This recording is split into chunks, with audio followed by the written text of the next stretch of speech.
세계 3대 사막 하면 아프리카 전역에 걸쳐 있는 사하라 사막, 이게 세계에서 가장 크고 험난한 사막이 사하라 사막이라고 해요.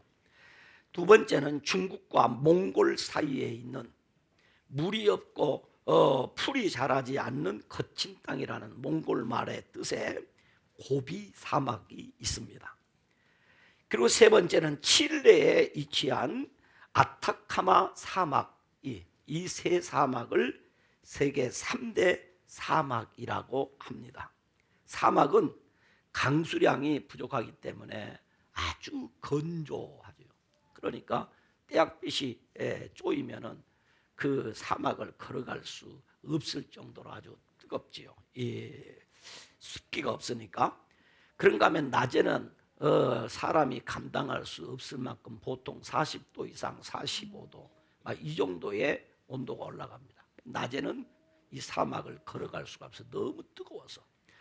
그런가 하면 반대로 밤이 되면 너무 또 기온이 낮아서 극한 온도 차이로 인해서 생명체들이 자랄 수 없고 살 수 없는 곳이 사막입니다. 밤에는 춥고 낮에는 덥고. 근데 이 사막은 바람이 불면 이 황사 모래더미가 바람에 날려가지고 순식간에 지형을 바꿔버립니다. 그래서 생명체들이 살기가 어려운 곳이 사막입니다. 그럼에도 불구하고 탐험가들과 자연 애호가들은 이 사막에 대한 상상력과 신비로움을 즐기기 위해서 사막을 횡단하고 사막 여행을 하는 것입니다. 그 나름대로의 사막에 또 아름다움이 있다. 이렇게 제가 설명한 것처럼 그러면 사막에는 전혀 생명체가 없을 것 같은데 그 사막에도 여전히 생명이 존재하고 그 사막에서도 지금도 생명체들이 살아가고 있다는 것입니다. 제가 왜 이렇게 장황하게 사막 이야기를 하고 있을까요? 성경 중에도 우리 성도들에게 가장 익숙하지 못하여 가장 어렵게 생각되는 사막이 있다는 거죠. 그런 성경이 있다는 거예요.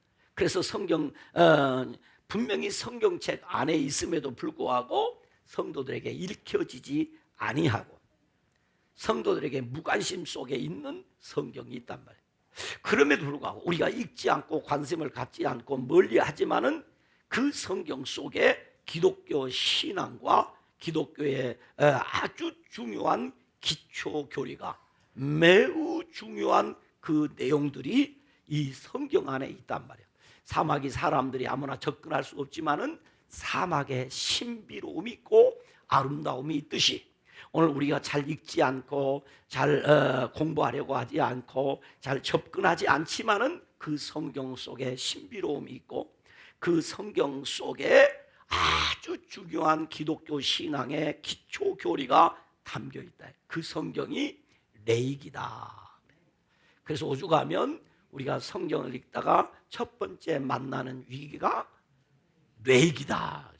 그래서 이 위기를 피하기 위해서 레이기를 덮고 가자니 성경 통독은 해야 되겠고 또 읽자니 위기를 당하고 그래서 이 난코스 중에 난코스가 레이기다라고 이런 말을 우스갯소리로 합니다. 그런데 어떤 이들이 표현하기를 이렇게 말했어요. 레이기는 성경의 에베레스트 산이다. 그만큼 높은 산이라는 거죠. 또 어떤 이는 말하기를 성경 중에 레이기는 성경의 고비 사막이다. 우리 한국말로 원래 말 말고 우리 한국말로 그냥 표현해서 정말 레이기는 고비 중에 고비입니다. 고비를 당한다 이게. 그래서 좀 우습게 표현하기 위해서 제가 오늘 설교 제목을 성경의 고비 사막 여행을 시작합시다. 이런 제목을 제가 취해온 거예요. 성경에서 가져온 것도 아니고 그냥 재미있게 표현한 것입니다. 한번 따라서 합시다. 성경의 고비 사막 여행을 시작합시다. 성경의 고비 사막 여행을 시작합시다. 그러니까 레위기서가 어렵다 쉽다 어렵단 말입니다. 그러나 불가능한 것이다? 아니다. 충분히 레위기서를 우리가 파악할 수 있고 알 수 있다 이 말이에요. 그러므로 이 레위기서를 한번 우리가 살펴보자는 그런 이야기입니다. 그러니까 분명 레위기의 내용을 파악하고 이해하기는 어렵다, 이걸 전제한단 말이죠. 그건 사실이에요. 그러나 사망을 정복하는 길이 험난하지만은 거기에는 그만한 신비로움과 아름다운 매력이 있는 것과 같이 레위기에는 그보다 더한 깊은 영적 진리가 있고 영적 비밀이 담겨 있습니다. 그래서 유대인들은 자녀들이 5살이 되면 그때부터 뭘 하느냐면 성경을 가르치고 성경을 읽어요. 5살 때부터 성경을 읽고 성경을 가르친단 말이에요. 그러면 성경을 가르칠 때 주로 맨 먼저 뭘 가르치냐면 토라, 율법을 가르쳐요. 토라. 근데 율법서 중에 이 토라 5권, 모세오경이죠. 이 5권 중에 맨 먼저 가르치는 책이 무슨 책이겠어요? 창세기 같잖아요. 맨 처음에 나오니까. 근데 아니고 레위기서를 가르칩니다. 그러니까 이 아이들이 맨 처음 배우는 성경이 레위기란 말이에요. 그러니까 이 레위기서의 핵심 내용은 하나님을 만나고 하나님께 어떻게 예배를 드리는가, 어떻게 하나님을 섬겨야 되는가라는 것을 이 레위기서가 가르치는데, 아이들에게 성경을 가르칠 때 맨 먼저 가르치는 것이 하나님께 어떻게 예배를 드려야 되는가, 예배 드리는 법을 먼저 가르친다는 거죠. 그러니까 세계 어느 민족보다도 뛰어난 민족이 되는 이유는 바로 그 민족에게 하나님 복을 주시는 거예요. 왜? 하나님의 말씀대로 하나님을 예배하는 거예요. 그래서 저는 9월부터 12월까지 세겹절 신앙운동의 성경 본문을 레위기로 택했어요.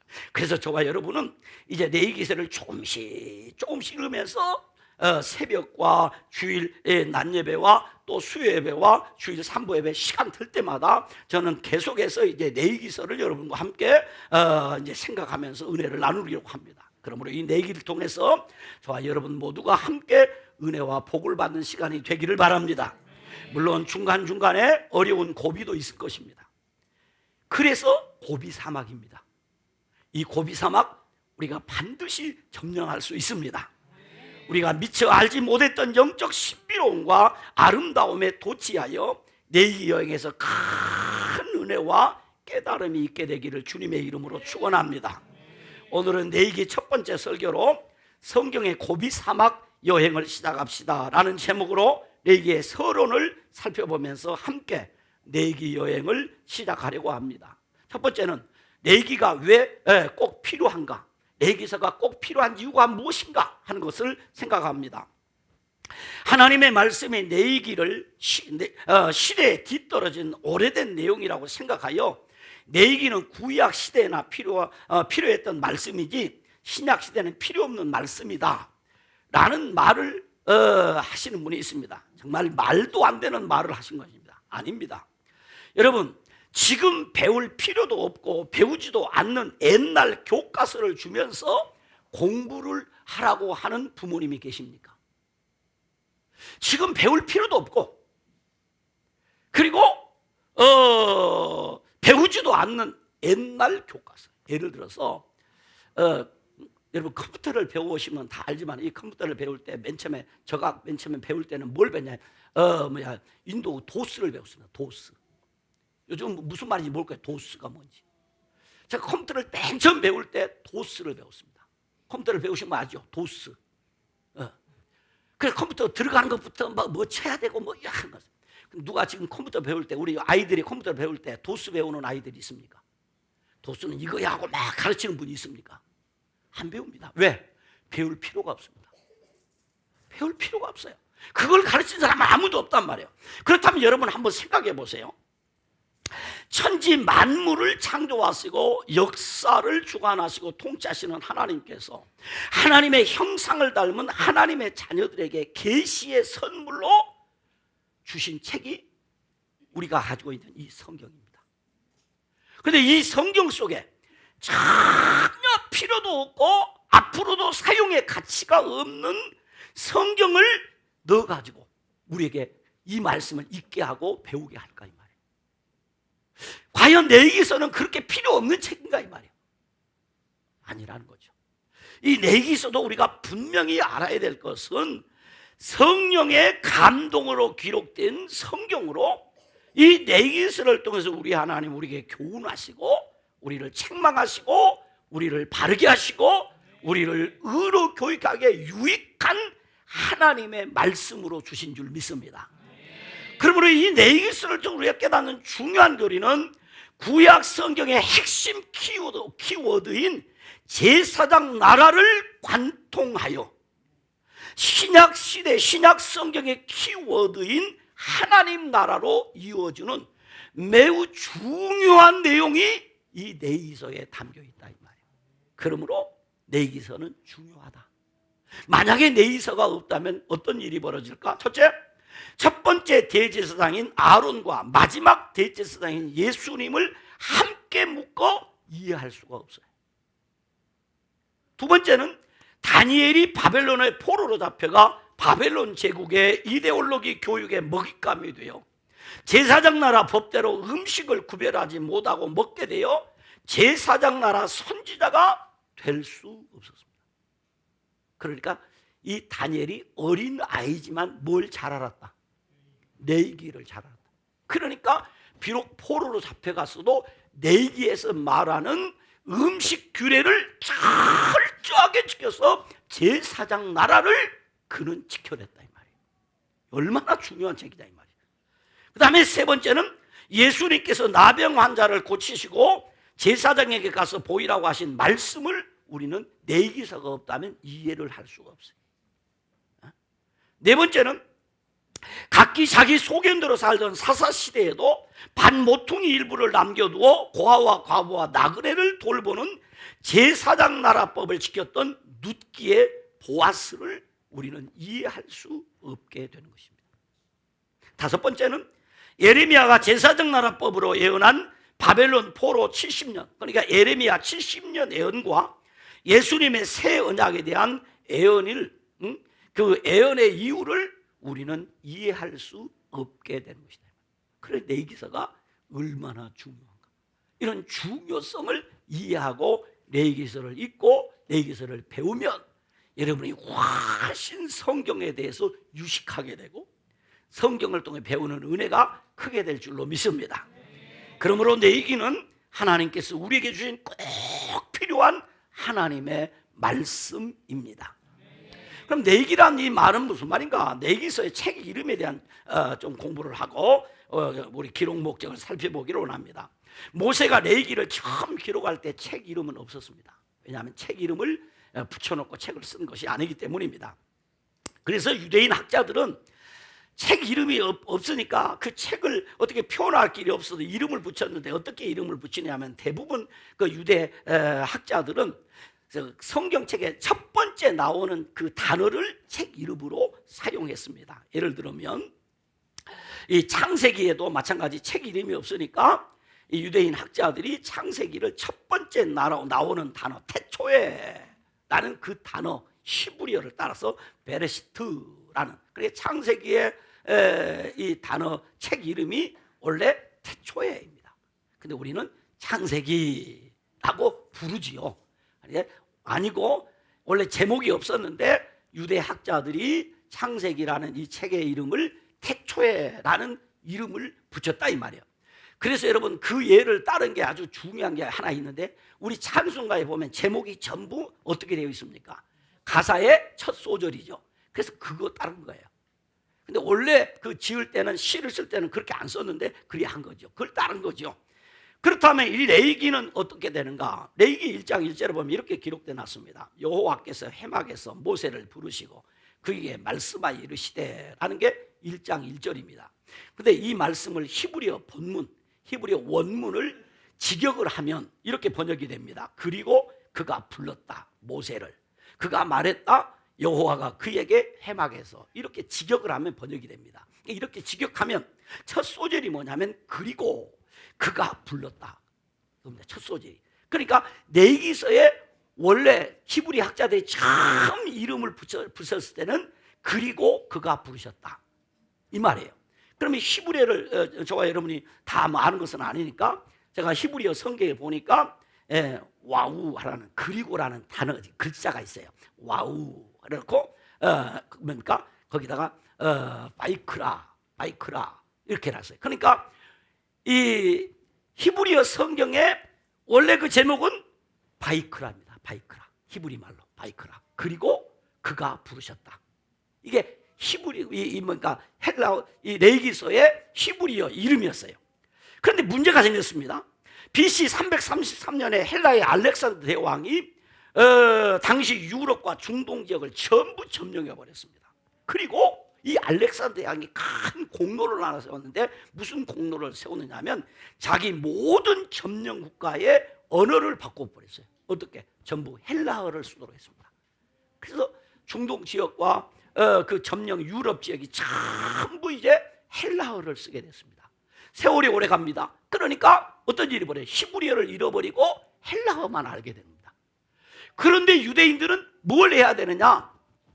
성경을 자녀들에게 가르쳐야 되는 거죠. 성경을 가르쳐야 되는데 이 흩어진 그 유대인들, 디아스포라 유대인들이 히브리어를 사용할 수 없게 되었으니까 성경을 읽고 성경을 가르칠 수 없게 된 겁니다. 그래서 히브리어 성경을 당시 공용어인 헬라어로 번역을 해야 될 필요성을 갖게 된 거지요. 그래서 이집트의 알렉산드리아를 중심으로 한 학자들이, 그 유대인 학자들이 모여서 히브리어를 헬라어로 번역하는 작업을 합니다. 그때 동원된 학자들이 72명이었어요. 근데 72명 중에 잔사리를 자르고 70명이 이 번역을 했다. 그래서 여러분이 많이 들어본 이야기 중에 70인역이라는 이야기를 들어봤죠. 그러니까 70인역 성경이라는 말은 히브리어를 헬라어로 번역한 성경을 70인역 성경이라고 해요. 그런데 이 70인역 성경에서 제목을 뭐라면 내인의 책 이렇게 제목을 답니다. 내인의 책. 이것을 헬라어로 레이티콘이란 말이에요. 내인의 책이라고 제목을 그들이 해석을 한 거예요. 그러니까 헬라어로 레이티콘 이런 말을 쓰게 된 거죠. 나중에 이 70인역 성경에서 또 번역이 나오는데 벌게트역이라는 말을 라틴어 성경으로 또 성경을 번역합니다. 거기에서 이 라틴어 번역 성경에서 이름을 또 이제 라틴어로 뭐라고 하냐면 리비티쿠스라는 단어를 써요. 이 라틴어에서 이것을 이제 킹 제임스 성경 영어로 번역을 하죠. 영국에서 영어로 이제 이 성경을 다시 번역을 하면서 이 단어를 그대로 가져옵니다. 그러면서 우리 한국에서도 이 영어 성경을 번역하면서 한문으로 이제 번역할 때에 레이기라는 단어를 선택해서 요즘에 이제 우리 성경에 뭐라고 번역했냐면 레이기라는 이런 번역을 해놓은 거예요. 그러니까 원래 이 레이기라는 이 말은 성경 원래의 내용과는 조금 레인들을 위한 성경이 아닌데 이런 이름을 붙여서 사용하게 되었다. 그러니까 레이기란 제사장들의 법이라는 내용으로 제사 드릴 때 제사장들이 지켜야 하는 법을 담고 있는 책이다. 이렇게 번역을 해놓은 거예요. 유대인들은 하나님이 자신들에게 주신 율법이 두 개라고 생각을 해요. 그 두 개가 뭐냐면 첫 번째는 문서로 주신 율법, 히브리어로 말하면 토라입니다. 우리가 잘 아는 대로 모세 오경을 하나님이 주신 기록된 율법이다. 이렇게 생각을 해요. 그렇게 믿고요. 그리고 또 하나 그들에게 율법이 있는데 그게 무엇인가 하면 입에서 입으로 전해오는 율법. 이것을 우리가 한문 표현으로 말하면 구전율법이라고 그래요. 구전율법. 그래서 그 구전율법을 정리했어요. 이제 구전율법이 자꾸 전해오다 보니까 어떻게 말이 바뀐단 말이에요. 그리고 없어져. 그래서 그 구전율법을 정리해서 만든 책이 있어요. 그게 무슨 책이냐? 미시나라는 책이에요. 미시나. 근데 이 미시나라는 이 책을 좀 더 쉽게 해설한 책이 있어요. 미시나라는 책을 쉽게 해설한 책이 있는데 그것이 여러분이 잘 아는 대로 그 유명한 뭐예요? 탈무드입니다. 그러니까 유대인들이 중요하게 여기는 책은 두 권입니다. 토라와 탈무드입니다. 근데 그 탈무드란 책에 이 내기서를 뭐라고 해놨냐면 제사장들의 법이라고 한 거죠. 내기라는 거죠. 그러니까 굉장히 내기서를 유대인들이 중요하게 여겼다는 거죠. 그러므로 오늘 우리들도 내기서를 어떻게 여겨야 된다? 중요하게 여겨야 된다. 왜냐하면 이 내기서의 기록 목적을 우리가 살펴보면 더욱 알 수 있어요. 내기는 모세 오경 중에서 중간에 위치합니다. 그래서 이 레위기서는 출애굽기와 신명기를 연결해 주는 달입니다. 그게 원래 제사장이라는 말의 뜻이 뭐냐면요, 제사장이라는 말의 뜻은 다리라는 뜻이에요. 다리. 무슨 이쪽과 이쪽을 연결해 주는 뭐다? 다리. 그게 제사장이라는 거예요. 그냥 연결해 주는 거예요. 연결해 줘. 그러니까 창세기와 출애굽기와 민수기와 신명기를 연결해 주는 다리가 레위기서예요. 그래서 출애굽기 40장 33절에 보면 여호와께서 모세에게 명령하신 대로 성막과 제단 주위에 뜰에 포장을 치고 뜰 문 휘장을 다니라고 하시고, 모세가 이같이 역사를 뭐 했다? 마쳤다 하는 거예요. 마쳤어요. 그리고 34절에서 38절에 보면 성막 건축을 마치고 나니까 어떤 일이 벌어졌냐면 구름이 해막에 덮이고 또 여호와의 영광이 해막에 충만하고 구름이 성막 위에 있는 것을 이스라엘 자손이 그들의 눈으로 보았더라 라고 했습니다. 여기서 우리가 알 수 있는 것은 하나님께서 성막 위에 영광 중에 지금 계신다는 거예요. 그러니까 그동안 하나님께서는 어디 계셨느냐 이 말이에요. 야, 성막을 건축하기 전에 하나님은 그동안 어디 계셨습니까? 출애굽기에 보니까 하나님은 어디에 계시더라? 하나님이 계시던 산, 시내산에 계시지. 시내산에 계셔서 시내산에서 모세야 하고 부르십니다. 올라와라. 그럼 모세가 예 하고 올라오는데 백성들은 못 올라오게 해라. 그래서 그 시내산 밑에 가면 백성들이 머물렀던 곳은 아예 이 간격이 있어요. 그래서 뚝 떨어져 있어요. 그 시내산에 접근 못하도록. 그래서 하나님이 시내산에 계시면서 필요할 때마다 모세를 부르면 모세가 시내산에 올라가서 예 하고 말씀 듣고 내려와서 여러분 하나님이 이렇게 말씀하셨습니다. 이렇게 하라고 그랬습니다. 그러면 예 알았습니다 하기도 하는데 갔다가 늦게 오니까 뭔 짓을 해? 송아지 만들고 그러잖아. 안 되겠다 이거 안 되겠다. 그래서 하나님께서 직접 하나님께서 백성들을 만나는 장소를 바꿔야 됐어요. 그래서 이스라엘 백성들을 위해서 하나님과 만날 장소를 마련하기 위해서 출애굽기 후반부는 무슨 일을 하냐면 성막 건축을 하는 거예요. 하나님과 만남의 장소를 만드신 거예요. 하나님이 만나는 장소가 바뀌었어요. 이제 바뀌었는데 거기 하나님이 성막 위에 임재해 계신단 말이에요. 그러면 어떻게 그 영광 중에 계신 그 하나님께로 들어갈 것인가? 들어가는 방법을 가르쳐요. 그게 레위기 전반부에서 가르치는 내용이에요. 그리고 들어갈 때 준비하는 것들, 그리고 들어가고 나와서 이제 들어갔다 나와서 어떻게 살 것인가, 밥은 어떻게 먹어야, 지금 음식은 뭘 먹고 살아야 되는가, 구체적으로 삶의 방법을 가르치는 책이 레위기서예요. 이게 후반부에 나온. 그러니까 레위기서를 기록한 건 구체 첫째 어떻게 하나님을 섬길 것인가, 그리고 어떻게 살 것인가, 이렇게 살면 된다 라는 것이 레위기서에 기록되어져 있단 말이에요.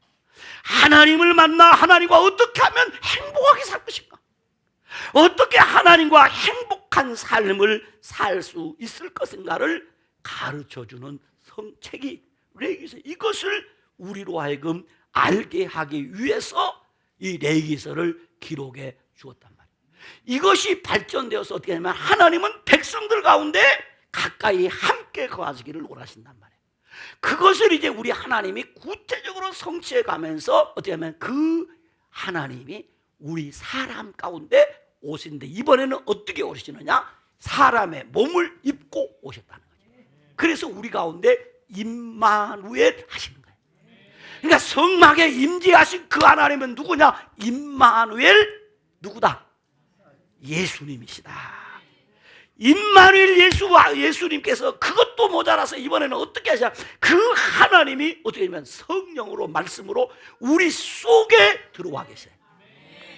아멘.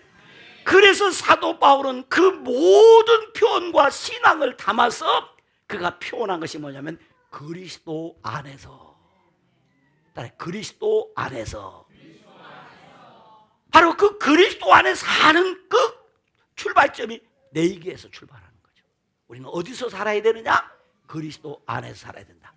그래서 우리는 늘 찬송하자. 주 안에 있는 나에게 딴 근심 있으랴.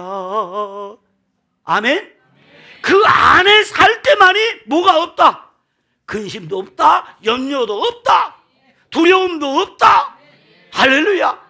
바로 그것을 우리에게 가르쳐 주는 거예요. 그러므로 내기를 기록에 실어주신 하나님의 목적은 크게 두 가지다. 첫째는 주의 백성들이 제사장 나라로 하나님 앞에 어떻게 나갈 수 있는가를 가르쳐 주고, 두 번째는 주의 백성들이 거룩한 백성으로서 하나님 앞에 어떻게 살아갈 수 있는가를 가르쳐주는 책이 레위기서이고 레위기를 기록한 목적이다 이 말이야. 그러므로 성도가 레위기를 알면 하나님을 만나 행복하고 거룩한 삶을 살게 되는 것입니다. 다시 한번요, 성도가 레위기를 알면 하나님을 만나 행복하게 그리고 거룩한 삶을 살게 되는 것입니다. 여러분도 행복한 삶을 살기를 원하십니까? 거룩한 삶을 살기를 원하십니까? 그러면 이 레위기서를 우리가 배워야 되고, 이 레위기서를 통해서 저와 여러분이 하나님과 만나, 내 혼자 내캉 해갖고 행복한 것이 아니라 하나님을 만나 하나님과 행복하고 하나님 앞에 거룩한 삶을 살아야 합니다. 마지막 네 번째는 레위기를 통해 주시는 중요한 메시지는 하나님과의 행복한 만남입니다. 하나님께서 시내산에서 모세를 불러 말씀하셨다는 것은 하나님께서 말씀으로 이스라엘 백성들과 공식적으로 만남을 가지셨다는 것입니다.